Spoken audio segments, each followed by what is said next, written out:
What's good, my lovely peoples? It's your main man Solace here, Pretty Hefe.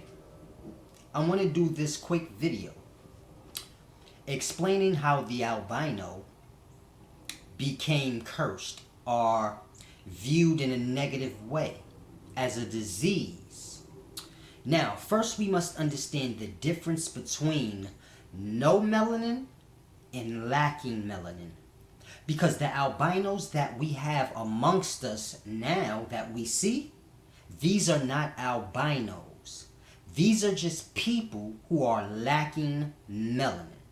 So you have to grasp, no one has the same melanin count. So you can say an African may have more melanin than me.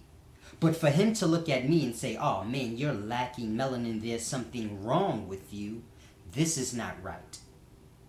Now, I have more melanin than a white person.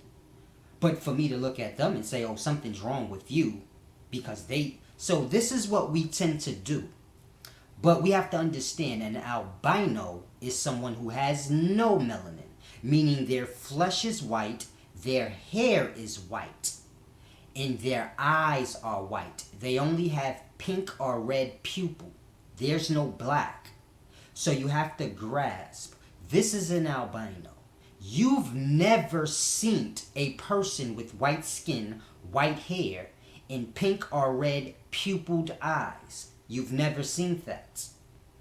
You've seen what we call albino, which is people who just lack melanin. They have very little melanin, but they have melanin.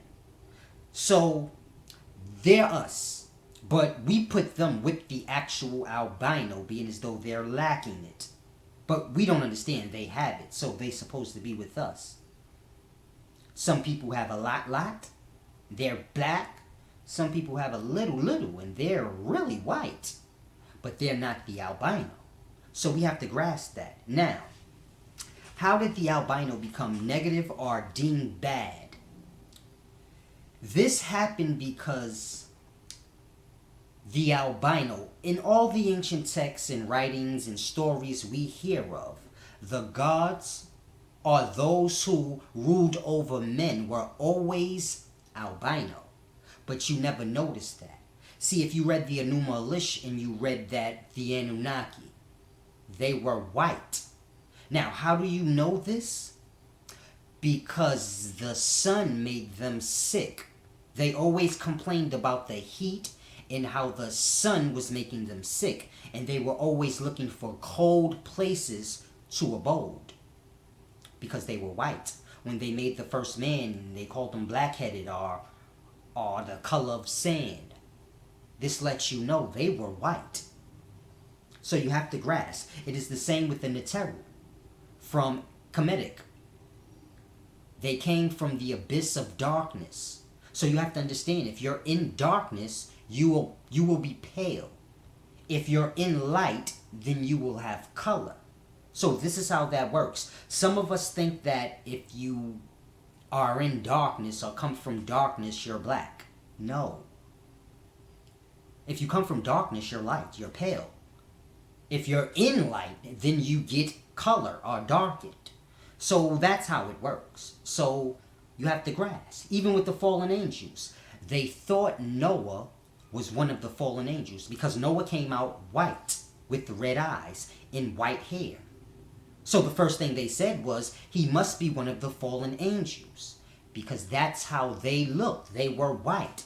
So in all of our texts and ancient tales, no matter what you go to, even if it's fake, it's always speak of white people. When I say white, I don't mean white, what we call white people. I mean albinos, white people. And they viewed them as divine. So you have to grasp how deep this is. This is where vampires come from. Albinos. Albinos, true albinos go in the sun, they burn up. Like literally, they start burning, bruising and all type of. So this is where a lot of tales and all things that we hear of, a lot of them come from the albino. Now the albino was deemed as gods or divine, beautiful beings. But you see how life works? Because there was a point in time where black people was looked at as monkeys and gorillas. And now we're looked at as beautiful. You see white people walking around with African dashiki shirts on. So this is how men are. They love you one minute and the next minute you ain't shit. So grasp when I tell you, at one point in time, albinos was deemed as divine, godly beings. You can grasp that. I'm not making that up. Men looked at them as great, and now men look at them as a piece of shit. The same way you were looked at as a goddamn gorilla, and now you looked at as a regular person. So men do this, but they were looked at in that way. And they were the first oppressors. They basically ruled over men, or ruled their men too, but they ruled over the life. They were first to oppress the life. And it's deep because they still are. So you have to grasp, men realize that they not divine, they just white ass motherfucking men. And this is where conflict starts to come in. And this is how you get the albino now is cursed. He has a disease. Back in the Bible, if a man had pygmy, he was exiled from the... So this is why they got like that. Because they built a hate up for the albino. And it was passed down. Yo, if you got that, you got a disease. You cursed. Get out of here. You one of them. Men don't forget that. So it's like when y'all awaken and y'all realize, yo, I'm not supposed to be working at no job for no man. There's men that got us doing this dumb shit. Y'all will build up a hate for the men.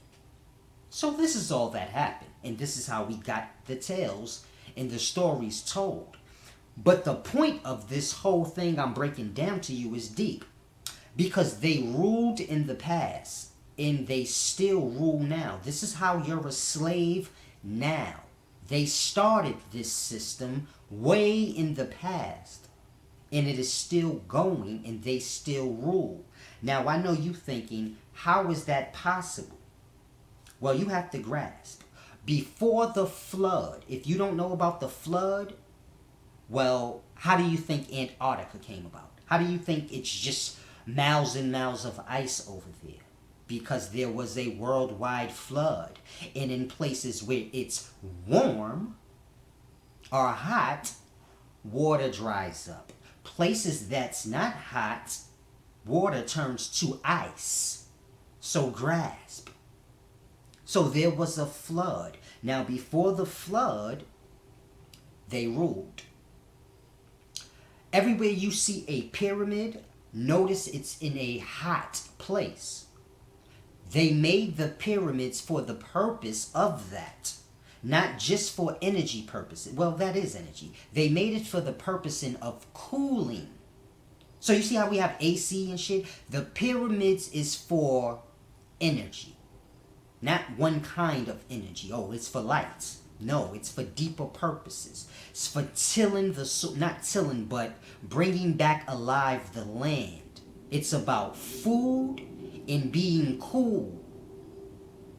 Food don't grow that. Food will destroy if it's too hot. So it has to be kept at a certain temperature. Mind you, they cannot last in the heat. So the pyramids brought cool. It's like AC. Now this was before the flood. In their technology, and like how we do now, we're going to destroy the life and cause some type of catastrophe. And this will kill everybody the fuck off. This is where we're headed now, and this is where they went. So they created a catastrophe and wind up destroying all on the earth, or most of the people and things on the earth. And then after the flood, you had Antarctica. And this is where they reside now. They've resided there since the flood. So once the flood was over, they've been in Antarctica since. So you truly have to grasp what I'm telling you. In current times, we have albinos, real ones. They reside in Antarctica. They are the descendants of the same ones who ruled over us for millennia and millennia, and you read about it in the ancient tales and carvings on walls and things. This is of them, and they're still here. So you have to grasp, this is why gold is still being mined. But where is it going? Because we wear fake gold. We wear watered down gold. So where is all the pure gold going? You have to grasp. A man can't do anything with it. You get what I'm saying? If I have all the gold in the world, what am I going to do with it? You get what I'm saying? There's no God or, like, you just have all the gold and you just a greedy motherfucker. You can't do anything with it. So you have to ask yourself, where is the gold going? To the albinos, the Anunnaki, the Neteru, whatever you want to call them, the fallen angels, vampires, it's going to them in Antarctica in exchange for knowledge. This is how we're advancing in the life. This is how Hitler advanced in the life. You deal with those from Antarctica, but they don't deal with anybody. So you have to grasp how deep this is. It's a very deep thing. This is where white and black came from. Mind you, we're not black. White people are not white. But they are white. So it's a deep thing we have to grasp. And they don't just dwell in Antarctica. They dwell under the earth too. The earth is not how y'all think. So I can't really explain that right now. But I'll figure it out. But they dwell mainly in Antarctica. That's all you need to focus on now. And just grasp. Let what I'm telling you sink in. Remember before I told you albinos were first. They came from the waters. All life started in the waters. When waters recede, land is shown. And the life is left on it. And it would be albino from no light, being in the depths of the waters. And this is how they had a head start on everybody. So you have to grasp that. It's your main man Solace. I hope y'all got some good Jews out of that.